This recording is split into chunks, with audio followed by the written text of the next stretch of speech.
Hola amigos. Today I'm in Lima, Peru, the capital of this Andes and Amazonian nation. We're almost done with our South America tour. We've only got one more country left. But today we're getting to know Lima and what's going on here. So first we're gonna start in Chinatown because it's a very important part of Peruvian culture. So let's do it. Let's eat some Chinese food. Vamos.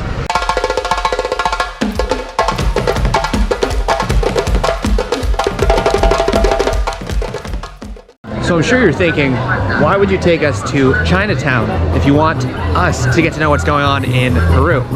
Well, I will tell you that the Chinese presence here in Peru is extremely important.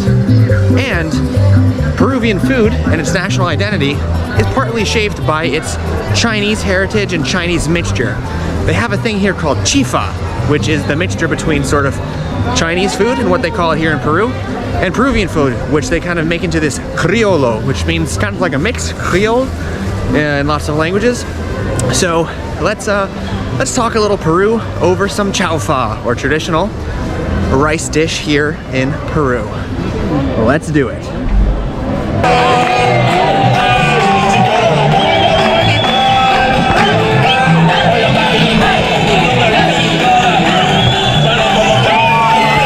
I love the Chinatowns in different cities because you kind of get to see how China is interpreted through all of these different cultural lenses. So here in Peru, you know, you're looking at it through a very particular Spanish and then also Andes sort of Incan culture. But then you get this very strong Chinese presence. It's the 7th most important Chinese expat city in the world, and there's thousands and thousands and thousands of Chinese Peruvians today. And this is why you get stuff like this. We're looking for restaurant Feng Yan. Look at this, you can do your horoscope in Chinese. They got the little cat, weird imported stuff, but we're not stopping for that. We're ready to go to restaurant Feng Yan. Could it be this one? San Joy Lao, not that one. Super busy, really hard to find a place that's open, but there's lots of places doing super traditional Chinese things. And just down any back alley here, you'll find like this place is making like shumai, the stuffed dumplings, and really fair price actually. People look pretty excited about it. But then you also have kind of like the Peruvian stuff, chicha morada, or like a corn drink. I like the mix. I like the mix. It doesn't make sense at all, but it also makes a lot of sense to me at the same time.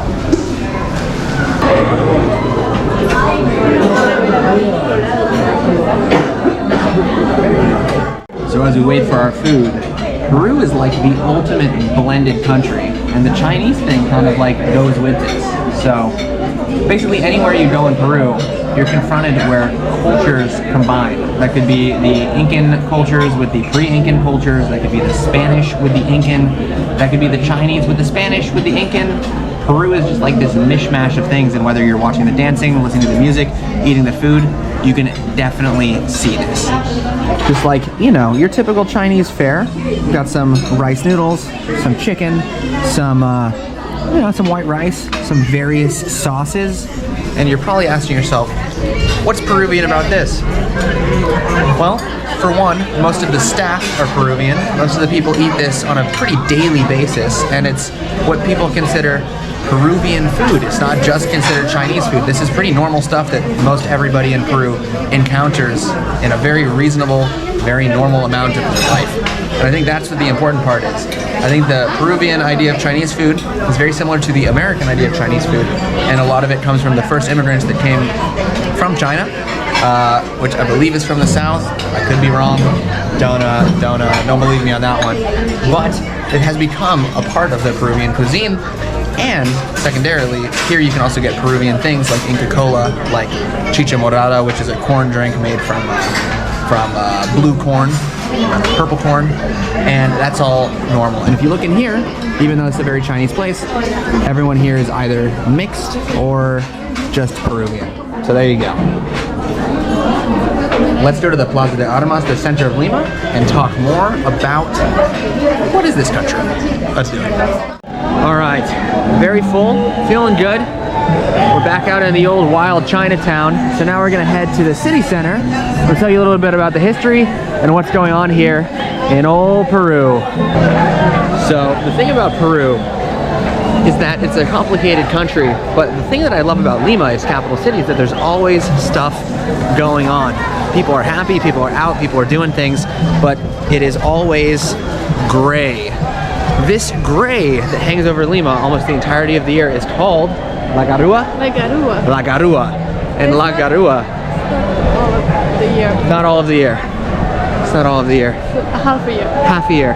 Alright, so for half the year, Lima is just gray. And it's notoriously the gray center of 10 million people, the center of Peru.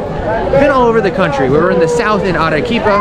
I was in Cusco for a week, went to Machu Picchu, did all that stuff. And the story of Peru is very complicated. The origins of modern day Peru go back to the various Andes people who inhabited this region for thousands of years. But it wasn't until about the 1200s that these Andes peoples became a little bit more empire-oriented and a little bit more group-oriented, in which they expanded their empire, their reach, their language, their culture, their food, their people, to not just Peru, but to Chile, to northern Argentina, to Ecuador, to Colombia, and created the empires of the Andes Central region. Of those peoples, the biggest empire, of course, is the Incan Empire, the one that people always talk about, and the one that is so, I guess, culturally specific here in Peru and in Bolivia, and where Cusco was kind of the center of this massive empire.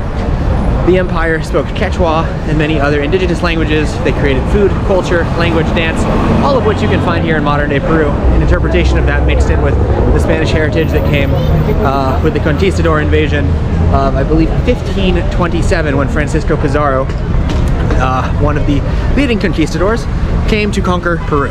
It took something like 40 years, 50 years for the Spanish to completely take over the entire Incan Empire, in which the last Incan king, Atahualpa, was murdered. And so the story from the mid-1500s to, of course, modern day is very intertwined with indigenous peoples, indigenous rights, indigenous vibes and experiences, all mixed in with this overall Spanish thing that has been here and remains here since 1527. So I guess as a first impression of Lima, the city center here is very, very beautiful. They have the old Spanish colonial style buildings pretty much all over the place, both with the stonework, with the woodwork, which is really nice, and then they mix in a lot of these kind of native motifs into a lot of the things that they build. And then also it was today, I believe, this weekend was National Day, like the Day of Independence, and so they have flags basically everywhere. The red, the white, with the Peruvian insignia you can find basically everywhere in the city. To answer the two big questions that I always answer in my videos, is it safe? I would say that Peru is one of the more safe countries in South America that I've personally been to. The city center of Lima is easily the best feeling large city center that I've been to in every city in South America that I've been to. I don't see a lot of homelessness. I don't see a lot of obvious poverty. I don't see a lot of crime. Although Lima, if you get out of kind of the touristy areas or the richer areas, the area of Miraflores or Barranco, the city can be very dangerous. The rest of Peru itself, like I was in Arequipa and Cusco, the Sacred Valley, and all these places are very safe. For tourists, really no problems at all. I was actually surprised. It had the same feeling as Bolivia. It seems like these Andes Incan cultures kind of, it just has a different vibe. Crime doesn't really feel like an issue. Walking around at night doesn't feel like an issue. And in South America, where security is always a challenge, it's a very nice thing. The second question we like to answer is it cheap? In all honesty, not the cheapest country I've ever been to. I think if you want it to be cheap, it can be. Obviously, a lot of people here aren't making that much money, and you know, it's a country where you can get lunch for like $3. You know, like a starter, like a main dish, and then like a dessert or a drink or something. That exists, but Lima I find actually quite expensive in the expensive areas. Obviously, you know, I'm not living here locally. The hotels prices and the hostel prices are actually pretty high. And then if you want to do things, for example, in Cusco, which is one of the most touristy cities in South America, because of course that's the gateway to Machu Picchu, very expensive. The trains, the whole Machu Picchu experience is very expensive. It seems like they want to suck out every dollar or every euro from anybody that comes there, you know, which is fine because it's a wonder of the world, and that of course increases the prices as well. But the country itself shouldn't be expensive, but it's definitely spent a lot more money here than I spent in Bolivia in comparison. But also the quality of life here and the overall vibe of the city feels a lot more wealthy than what I saw in Bolivia, which would be the most comparable country in my mind because of culture and past historical connections. So it is what it is. And now we are here in the beautiful Lima Plaza de Armas. Plaza de Armas in most South American countries is the city center, the central square, and you get this really beautiful Spanish square, one of the most beautiful squares I think in South America. Very, very impressive. Lima historically was a very big outpost for Spanish colonial power, and so they were building lots of stuff here, and then also became just a very important central city in the region after the fall of the Spanish Empire. So here you have just beautiful Spanish arches, wood, you know, you got the central Basilica Cathedral, very, very beautiful style. Even have a Vatican flag because it is of course Catholic. This is a very famous little mountain they have here, and on the side of the hill there's kind of a very colorful favela, and then in the center here just lots of people out on a Saturday, I'm sorry, on a Sunday. And what I will say is that I've been to basically every central capital city here in South America now, minus a couple, and it's the safest and nicest city in a lot of ways, and honestly it was not what I was expecting, and I would say Lima is a must visit. It's a very comfortable, very nice city, and if you want to know what's going on in the city and really understand the culture, you can kind of see this sort of conglomeration of the Andes cultures, the Spanish, the Chinese, the Japanese, all of these different immigrants who have made their way here, and this is what they've built in this city here in Lima. It feels the most like any comparable city in the world, Los Angeles, California. It has that sort of coastal vibe. The city itself kind of has that sort of Spanish flow. It's very like a wide, sprawling city with a lot of stuff going on, and of course that Latin influence that of course you find in Los Angeles as well. Because it's been National Day, or sort of the National Independence weekend, days off here, there's a lot of demonstrations and kind of representations of their historical past. So here in the center they have some things that deal specifically with the dress of the various Peruvians, but one thing that you see occasionally sometimes is they do the sort of procession of Tupac Amaru, and Tupac Amaru was, I believe, the last living bloodline connection to the Incan kings. If I'm wrong, I apologize. But so essentially, he was the last kind of potential emperor of the direct bloodline descendant of the Incan sun gods, the Incan sun kings, and so basically you see this procession of basically Tupac Amaru on the ground with 4 horses, because he was drawn and quartered, which means there was 4 horses he was tied to the horses, and they make the horse run and they rip him apart.